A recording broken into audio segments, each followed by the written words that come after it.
Well, hello and welcome to Takeaway Tuesday at Symposium. I'm very excited to introduce you to Dr. Kelly McWilliams. And Dr. Williams has been presenting here at Symposium. And so thank you for being here. Thank you for being willing to talk to our audience at Takeaway Tuesday. Talk to us, Dr. McWilliams, about your presentation, which was on temporal aspects and what that means in the forensic interview.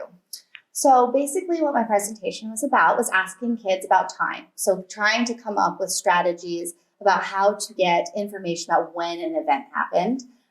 It's I feel one of the most difficult areas of interviewing. And we don't really have a perfect answer yet for how to ask kids about time. So instead of kind of try to answer that perfect question, instead what I did in my presentation was go through what research we have on what we know that kids can do and what they can't do. And kind of from there, what we have so far is what you probably shouldn't be asking kids rather than the perfect way to ask kids about time. Yeah, and we definitely as interviewers, so I include myself in this because I have asked really bad questions. So have I, don't worry.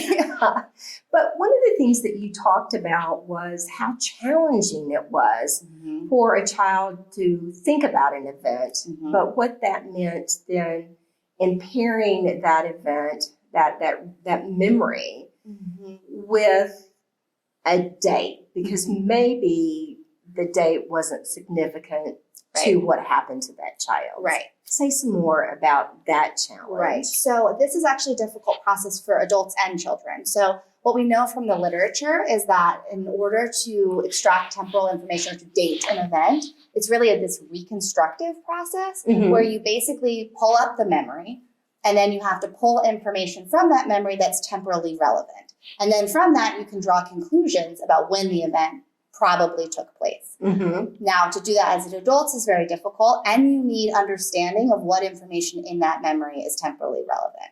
And kids can't necessarily do that so well. So they don't have the same working memory capacity, which is their ability to think through what's in that memory. Their concepts of time aren't as strong. And really, they're just not working with the same tools. So sometimes they can do it if there's something very clearly temporally marked in the memory.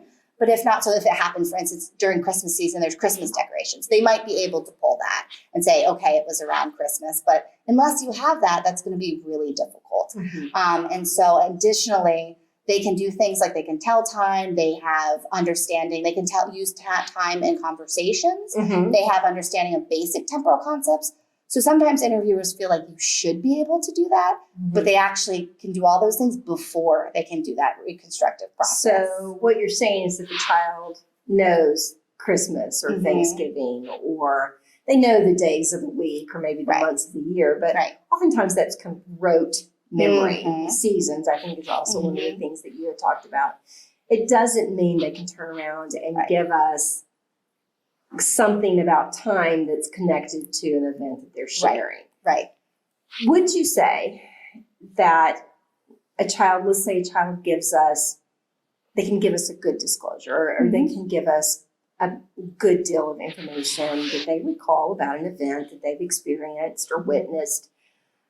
But if they don't know the time, it doesn't mean that they're lying. Right? It just means that there's not those temporal constructs, is what you're saying. Right. So they could have a full memory for the entire event. Everything could be accurate, but that doesn't mean the temporal information is in that memory, that it was encoded, and it's there for them to be able to pull out and make sense of. And if it's not there, then they can't do it. So one of the things you just mentioned, Christmas, and this is something that we hear so often, unfortunately, is, was it before or after Christmas? Before or after your birthday? Were you in sixth grade? Was that the summer before sixth grade? So all of these, I'm going to say, not so good questions that, again, including myself in that I have asked in the past. Right.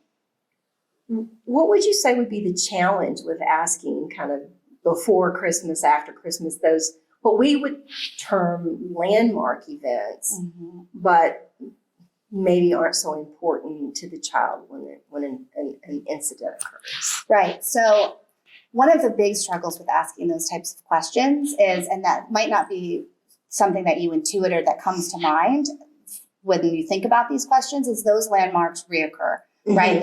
There's an instance in the future and an instance in the past. So if we're talking about Christmas, are you talking about Christmas 2022 or 2023? Next Christmas or last Christmas?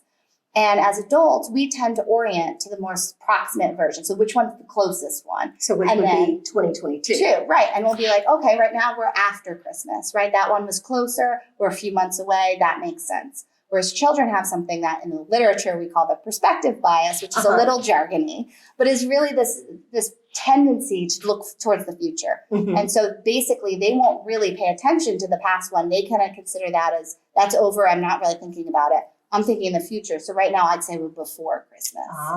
And they get to a place that's a different answer. That's not necessarily wrong. It's just different than how an adult would think about it. And therefore could come across as incorrect or not credible or a mistake.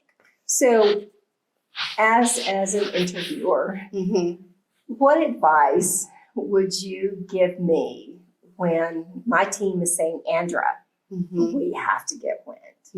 And I'm talking to a child, and I know it's different for children of different ages, and then it's just individual abilities with the child.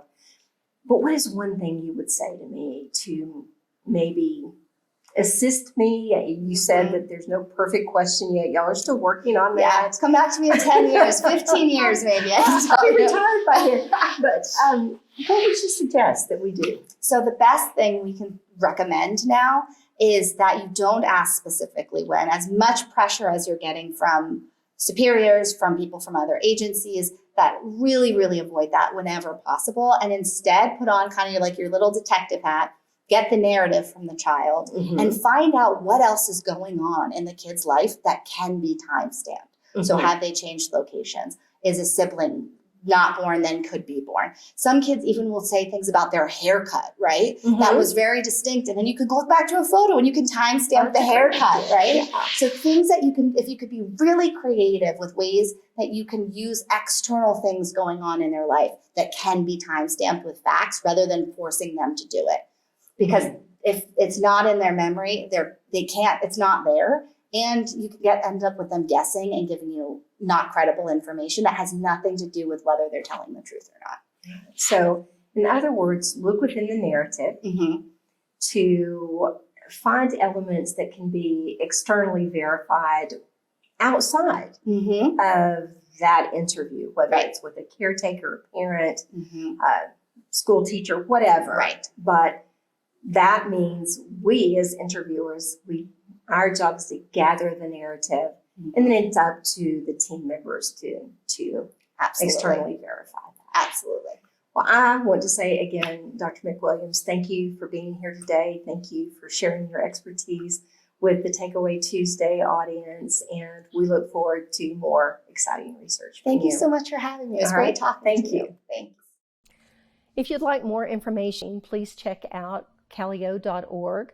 Also look at the NCAC Virtual Training Center for different webinars and seminars that have been recorded with experts in the field. And as always, if you have any questions or comments, please email me at the link below. Thanks and have a great day.